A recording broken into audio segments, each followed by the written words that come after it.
No, there we go. Hey guys, it's Courtney Cooper. It's Tuesday, January 11th. And we're here at Bruce's Field. You can do a little pan shot of Bruce's Field. Lots of show jumping going on, some hunt arounds, and some dressage.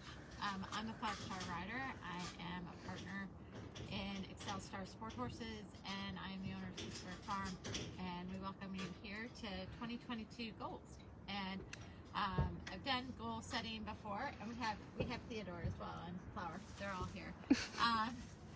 So if you guys have questions, let us know. We thought we'd let you into our process and how we go about doing goal setting, sort of how we reevaluate things, and then sort of what our plans are for the year. And if you want to get involved with some of our plans, we welcome you guys to talk to us about that. So Madeline is on the camera, and so if you have any questions or any thoughts or want to share your goals, we'd love to hear what they are.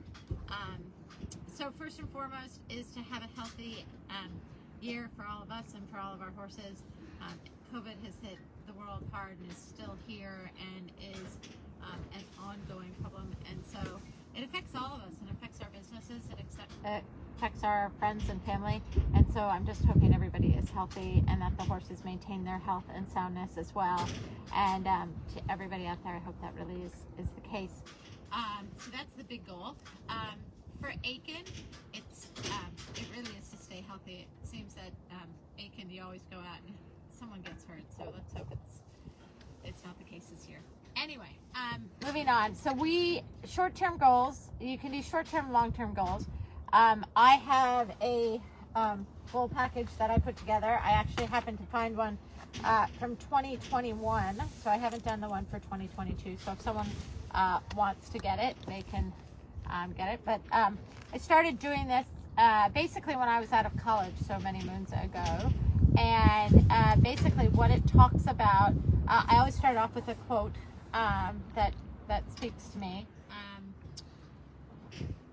The reason I do this is when you have goals, they've done lots and lots and lots of studies. When you have goals, if you write them down, you're much more likely to succeed in them. If you write them down and you tell someone about them or you broadcast them, you're even more likely to succeed. If you have goals, you write them down, you tell someone, and then you review them on a systematic basis, that makes it even more likely to have a successful outcome. So for all of those things, you guys can feel free to hold my feet to my fire and check in with me about where my goals are. So the way the goal package works, and if anybody wants a copy of 2022, let me know and we can certainly get that to you. It starts off with a balance sheet, and I often give these to my working students, and they're like, we have no assets. We have lots of debts, but we have no assets, and what your net worth is. But you do. Everybody has something, like even if it's like blankets and saddles and tack and all the rest of it. You do have things of value, and it's important to keep notes of that because it's very easy. The other thing that's great about these things is I can go back to 1997 on my goals, and actually before that's when we moved from Atlanta. I can come from 1990 on these and look and see where I've come from. And so, when you have a bad day or you think, God, I don't know that I'm being really successful, or, things go sideways, and, lots of business people and entrepreneurs have failed in their businesses, but it's not the end. It's, and so it's good to sort of go back sometimes and see where you've come from. So, to that end, talking about past achievements, and you'll notice there are lots of numbers on these pages, and the thing I always get from people are, why are there 50 of these things? And because it's very easy to say, oh, I have no past achievements, but you do. You have lots of them. You graduated high school, maybe you got into a relationship, maybe you got married, maybe you got divorced, maybe that was a big thing. Maybe you started a business, learned how to post the trot, learned how to tack a horse up. I mean, they may be very minor things, but they are achievements and they are big deals. And so I think those need to be celebrated. you know, I think when we're young or we're around young people, it's very easy for them to get excited when they canter their first 60-centimeter track of fences and see the real joy in their faces. And then, you know, we get frustrated when we can't, you know, jump around a 3-foot course. But you got to remember, you know, it's the little things, and it's the little things that successfully make bigger steps, and bigger steps make into walking, and walking starts into running, and then you go from there. So I encourage you, even if they seem silly sometimes, to write down 50 past achievements. And then the other thing that psychologists and people who study human behavior will tell you is, like, your first 8 will be easy. They'll be really, really easy things that you're like, oh, I graduated from college. Oh, I wrote a thesis. Oh, I did this. Oh, I did that. Whatever. But it's when you get into the 30s, the 20s and the 30s that you really come up with some good points. Any questions, Madeline? Not yet, no. Anybody telling us where they're watching from? The cold, frigid Mid-Atlantic. 20 degrees, according to my husband. Warm, sunny Florida. Warm, sunny Florida. It's pretty sunny in Aiken. It's sunny. Sunny in Aiken. It's just Skies are blue. Skies are blue. If we didn't have the wind, it'd be perfect. But Dare I say Excel Star Blue? it is. It's Excel Star Blue. Anyway, then there's a great lecturer, Simon Sinek, that I love reading his stuff and listening to him talk. And one of the things he talks about is your why. Why do you do what you do, and what's important to you? Because almost everybody knows what they do. Like, if you're a professional, you know, I sell horses. I teach riding lessons. I train horses. That's what I do. I know how I do it. You know, I know the mechanics of it and everything. But the real thing comes down to, why do you do what you do? And everybody has a different why. Mine happens to be to help enable people to live their best life and to live out their dreams. And so if I can help them do that, whether or not it's with the horse, or whether or not it's with business suggestions, or whether or not it's making them feel good about themselves and what they're doing and supporting them, or being a sounding board, any of those things, that's sort of my why. I really care about people, and I care about trying to help them succeed, and so that's what my why is. And so I suggest you guys think about, you know, what's your mission? What's your personal mission? What's your business mission? What sort of lights you up? Because it's really easy, especially in this day of age of Instagram and Facebook. Of course, we're on Facebook. To compare yourself and to get into the whole, oh, well, that person's doing better than me, or this person's doing better than me. And you don't necessarily see all the hard work that's come into it. And you also don't see all of the things that have come up with them that they've had to struggle with. And so if you know what your why is, like why you do what you do, it shouldn't really matter what someone else is doing, because you're just living your best why. You're living your best situation. And so I really encourage you to figure out why you're doing what you're doing.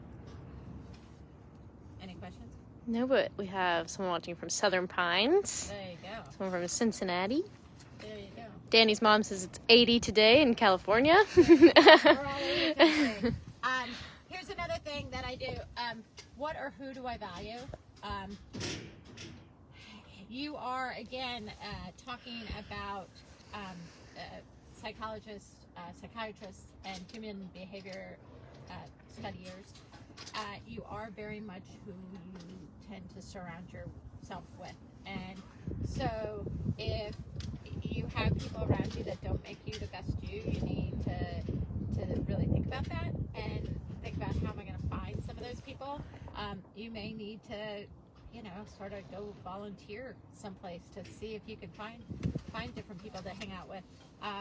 You know, I value people who have a really great work ethic.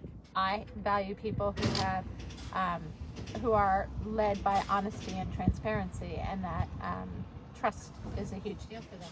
I also am a huge believer in doing unto others, and so those are sort of my core values. So if you know what you value and you know what your why is, it makes life easier. So moving on. So there are lots of those too. There are like 30 of those. Oh, Theodore, you hit him. Oh, poor Theodore. What do I value? I value dogs. The little doggy. Things I want to do better. Again, one of the things I think, if you're trying to grow and develop and you're trying to get better, is to look and say, okay, what can I do better? What are the things that I can do better? How can I be, for my example, more patient? I tend to be a little impatient, trying to get to my Sharp. goals. I'm a little sharp with my staff at times, as Madeline's laughing.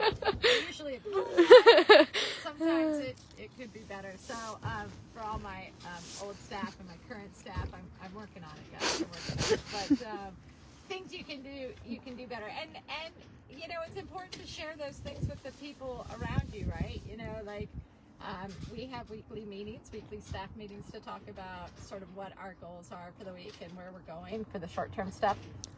And you know, and sometimes I'll be like, look, you know, the other day when I did that, I, you know, felt badly and whatever. And I think it goes both ways. You know, it's very nice.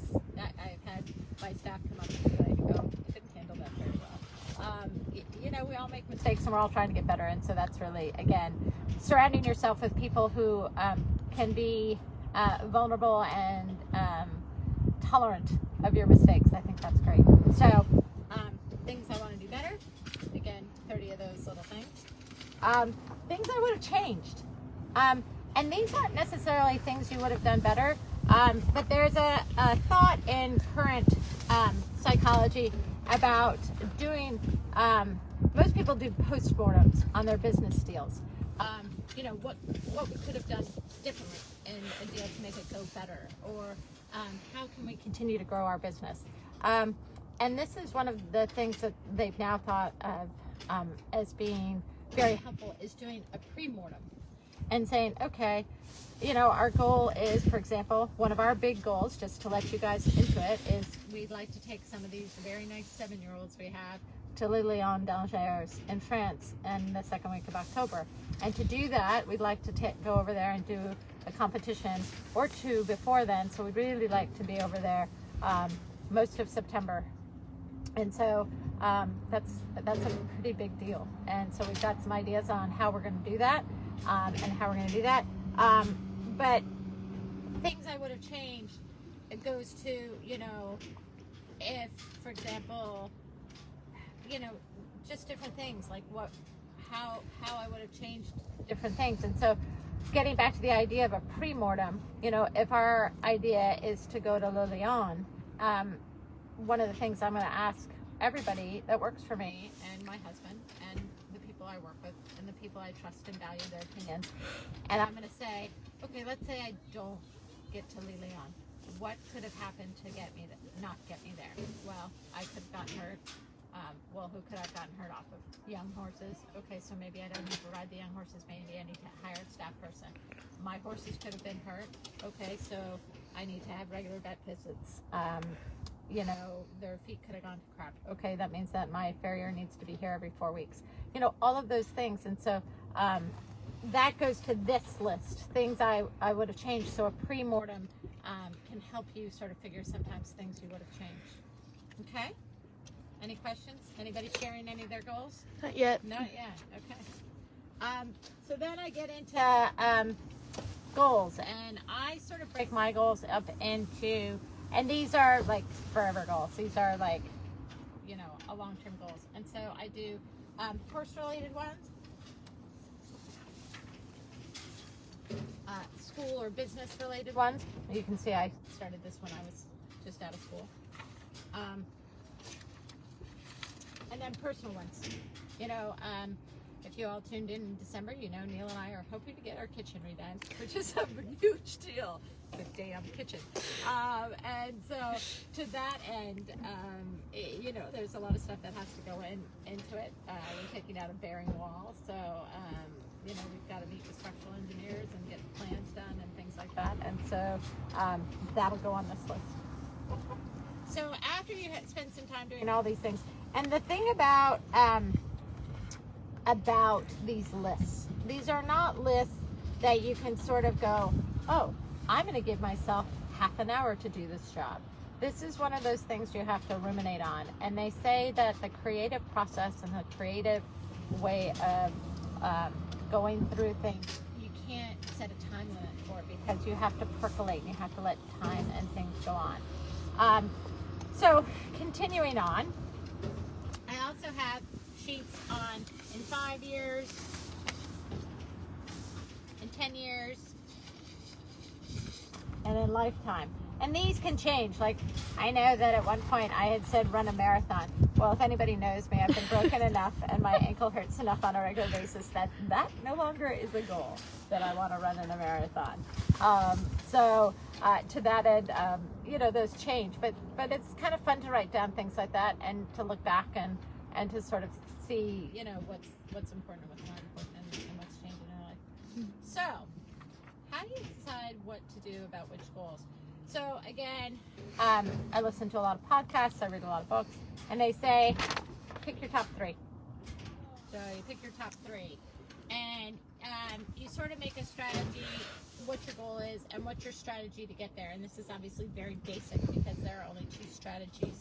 And for example, for us, Lilian is one of the big goals we have this year. Probably Lilian in the kitchen. There's probably a third one. I haven't figured out which one it is, but Lilian in the kitchen. Probably staying healthy would be the third one because it's predicated for the first one. So what's the strategy to get there? And then what are the obstacles? What's gonna keep you from doing it? And so I think that's really important.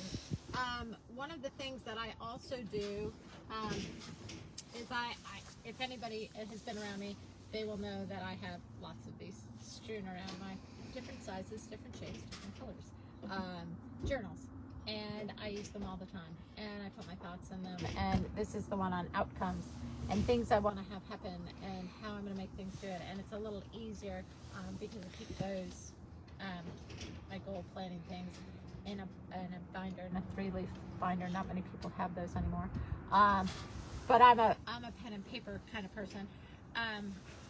But you've got to find time, sort of monthly or quarterly, to sit down and really revisit this stuff. Because if you don't, it gets far away and then it becomes unimportant.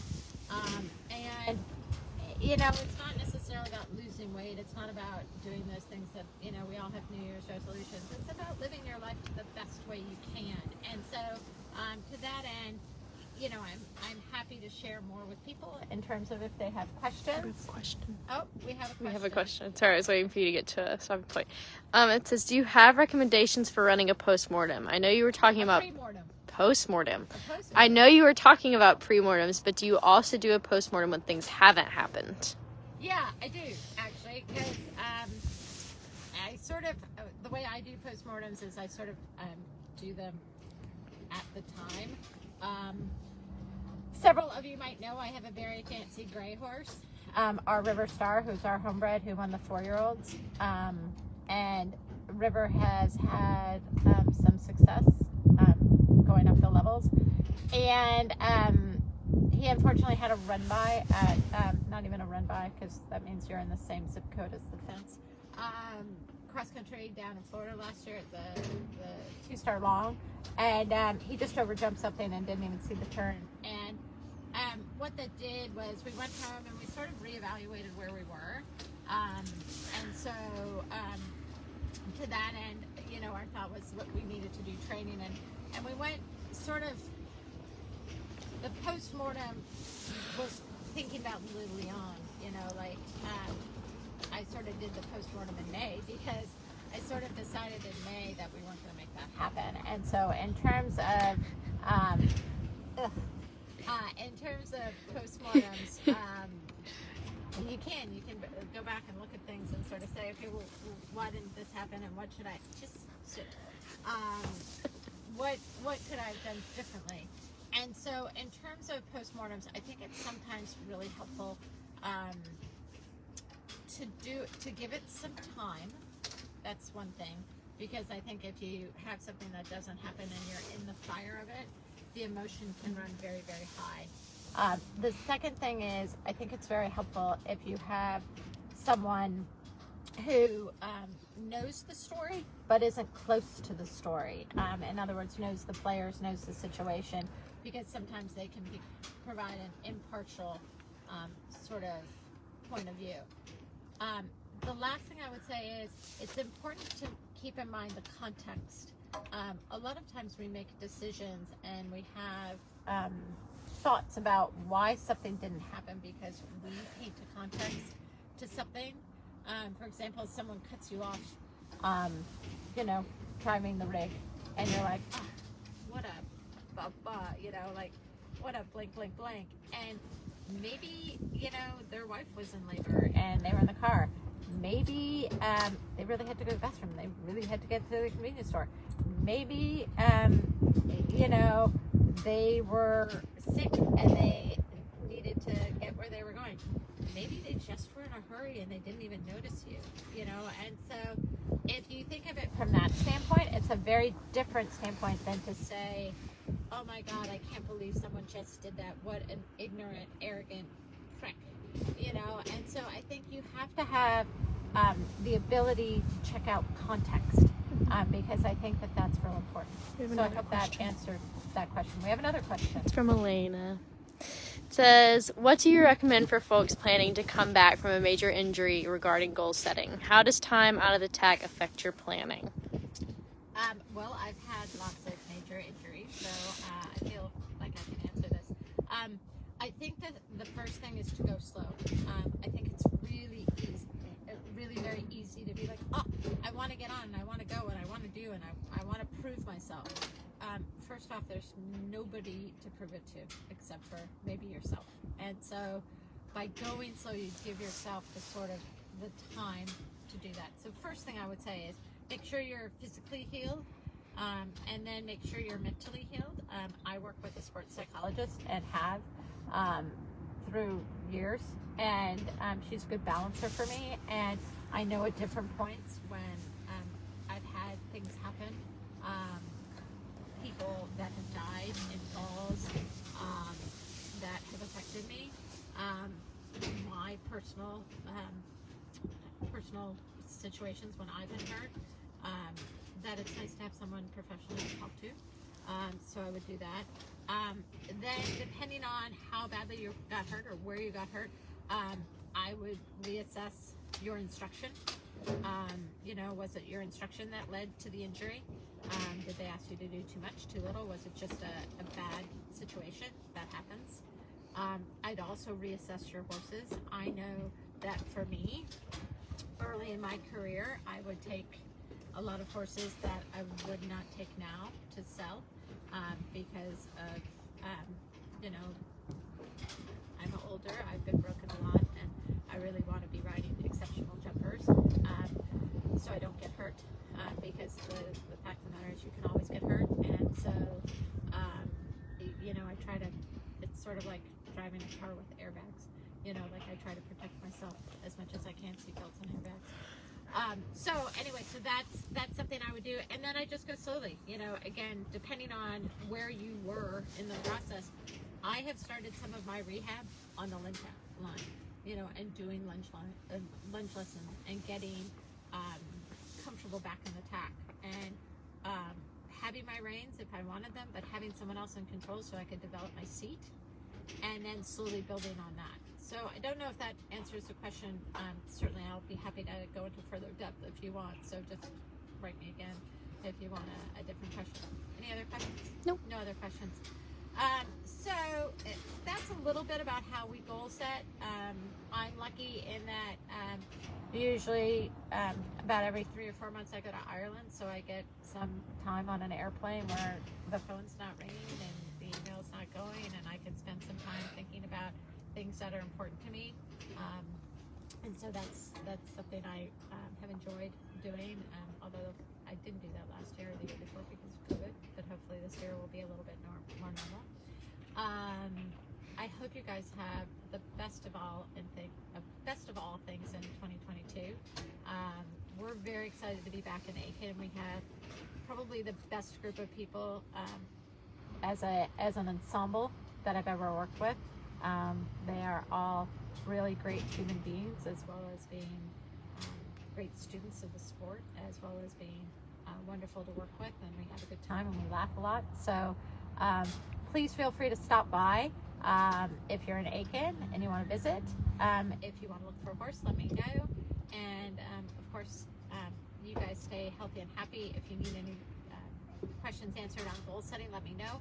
And if you have anything you'd like to talk about next Tuesday or any Tuesday moving forward, let me know as well. For now, we're going to tune out and get back on a horse to go back to Bruce's field.